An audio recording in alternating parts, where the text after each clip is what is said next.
నమస్కారం city news కి స్వాగతం. అధికారులు ఛాలెంజ్ గా తీసుకుని మంగళగిరిని 100 రోజుల్లో గుంతలు లేని రోడ్లు ఉన్న నియోజకవర్గంగా తీర్చిదిద్దాలని మంత్రి నారా లోకేష్ ఆదేశించారు.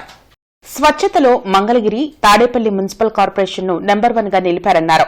సుమారు 4.40 కోట్ల రూపాయల విలువైన 5 అధునాతన వాహనాలను ఉండవల్లిలోని తన క్యాంప్ కార్యాలయంలో మంత్రి లాంఛనంగా ప్రారంభించారు. పాత్ హోల్ రోడ్ రిపేర్ వాహనంతో పాటు స్వీపింగ్ మిషన్, రిఫ్యూజ్ కాంపాక్ట్ మిషన్లు అందుబాటులోకి వచ్చాయి.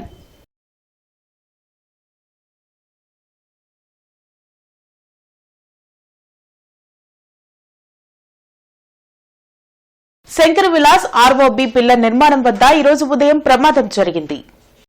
అరండల్పేట వైపు పిల్లల కోసం తవ్విన గుంతను ఓ ఉపాధ్యాయుడు చూడటానికి వచ్చారు. మట్టి పిల్లలు జారడంతో అతను గుంతలో పడి గాయపడ్డాడు. స్థానికులు గుర్తించి అతన్ని గుంతలో నుంచి బయటికి తీసి ఆసుపత్రికి తరలించారు. ఇటువంటి ఘటనలు జరగకుండా నిర్మాణం అయ్యే వరకు సెక్యూరిటీ సిబ్బందిని ఏర్పాటు చేయాలని ప్రజలు కోరుతున్నారు.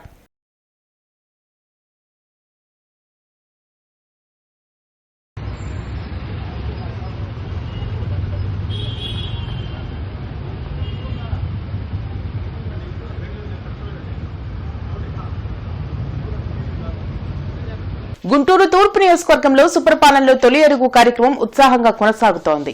13వ డివిజన్లో నిర్వహించిన సుపరిపాలనలో తొలి అడుగు కార్యక్రమంలో MLA Naseer Ahmed, deputy mayor Sajjila పాల్గొన్నారు. ఇంటింటికి తిరిగి కూటమి ప్రభుత్వ అభివృద్ది సంక్షేమ కార్యక్రమాలను వివరించారు. స్థానికులు పలు సమస్యలను ఎమ్మెల్యే దృష్టికి తీసుకురాగా వాటి పరిష్కారంకు చర్యలు తీసుకుంటామని హామీ ఇచ్చారు.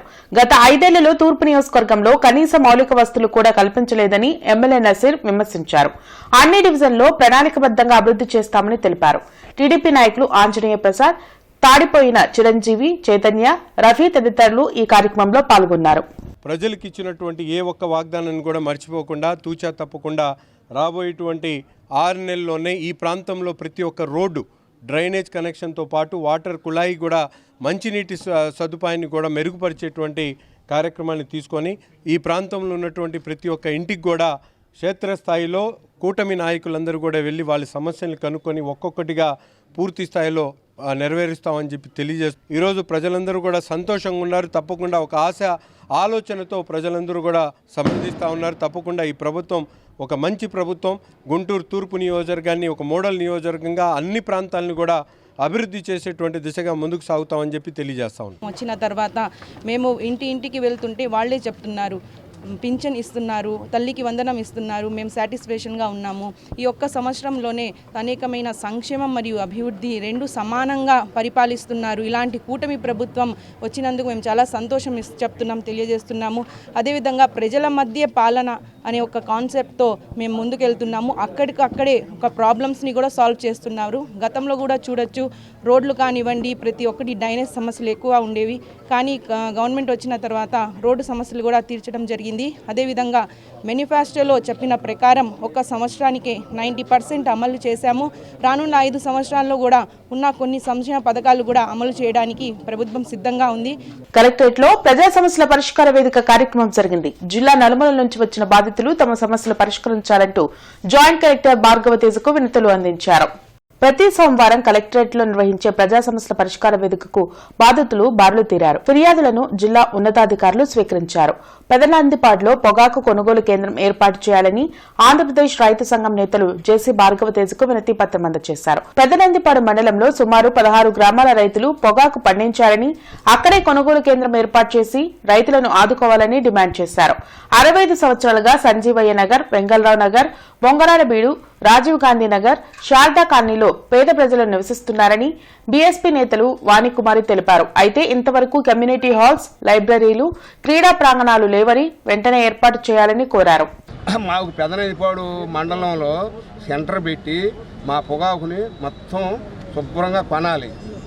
నందిపాడు సెంటర్ పెట్టాలి. మేము ఎమ్మెల్యే గారిని అడిగాము, మాట్లాడుతూ ఉన్నారు. ఇంత మట్టికి దాని మీద సమాధానం లేదు.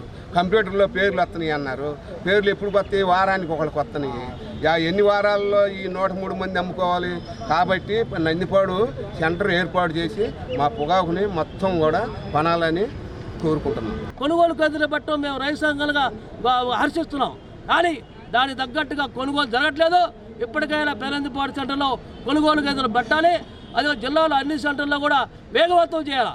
రోజుకు 1000 బేళ్లు తగ్గకుండా కొనుగోలు చేస్తేనే రైతుకు న్యాయం జరిగింది.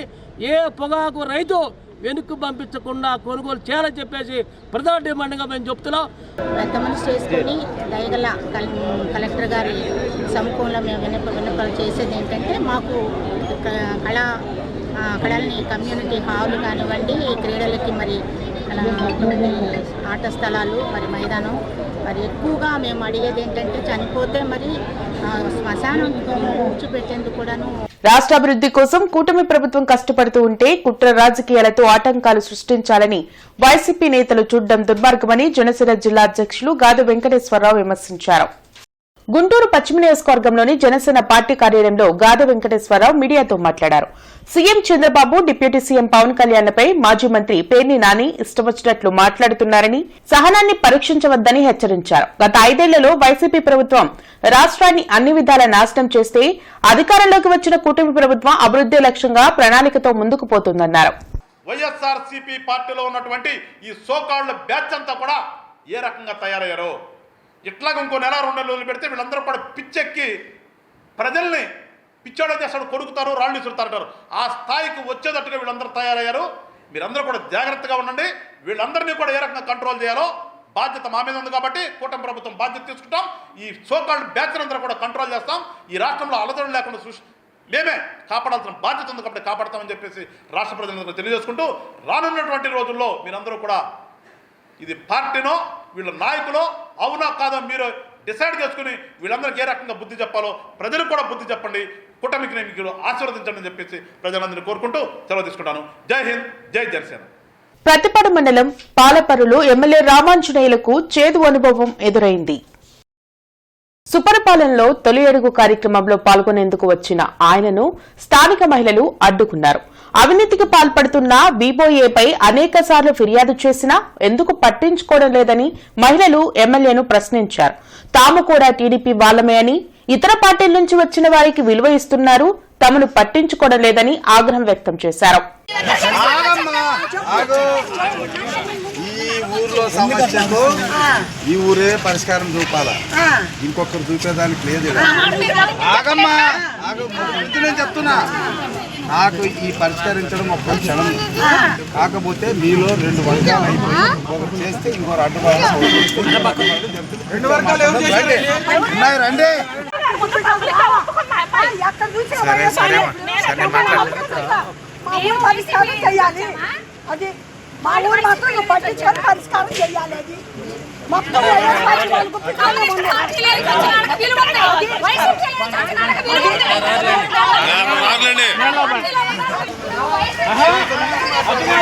ఎవడో గొట్టంగా పోయి వర్గాలను చదువుతాడు, ఎవరు చెప్పాడు రమ్మను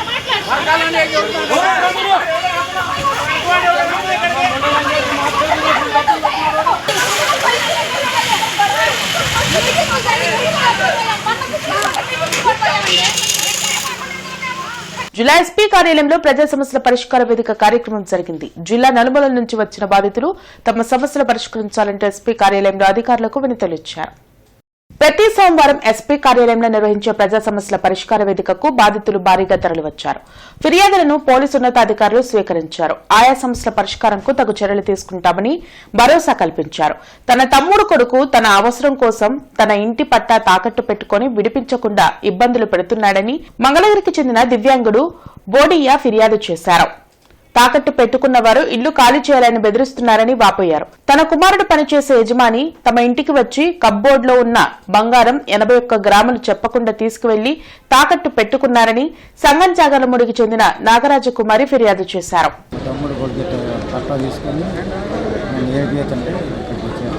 ఏం చేశాడు మీ తమ్ముడు కొడుకు? పట్టా తీసుకుని తాకట్టు పెట్టుకున్న వాళ్ళు వచ్చి దౌర్జన్యం చేస్తాను, ఖాళీ చేయమని. అతను ఏమంటున్నాడు? ఖాళీ చేయమన్నాడు. మీ తమ్ముడు ఏం చేస్తాడు? మా తమ్ముడు కొడుకేమో 50 నా దేవుడు అంటున్నాడు. సాయి గోపి అని అతను బిస్లరీ సోడాలో పనిచేసే ఓనర్. ఆయన దగ్గర మా అబ్బాయి ఆటో నడుపుతా డ్రైవర్గా ఉంటాడు. సాయి గోపి హేమ వాళ్ళిద్దరు కలిసి వచ్చి మా అబ్బాయిని పలకరించడానికి అని వచ్చి వాళ్ళు సరేనని చెప్పి మా అబ్బాయి కూల్ డ్రింక్ తేవటానికని బయటికి వెళ్ళాడు. మొన్న బంగారం చేయించారుగా అంటే ఒకసారి చూపించరా అని చెప్పి చూపించమని ఆ మోడల్ చేయించుకొని ఇస్తామని చెప్పి తీసుకున్న మనుషులు ఏంటి అక్కడ పెట్టుకునేసరికి బయటికి వెళ్ళి వచ్చేసరికి లేకుండా తీసుకొని వెళ్ళిపోయారు. ఇవి ఇప్పటివరకున్న వార్తా వివరాలు. మరికొన్ని వార్తా విశేషాలతో మళ్ళీ కలుద్దాం. అంతవరకు సెలవు. నమస్కారం.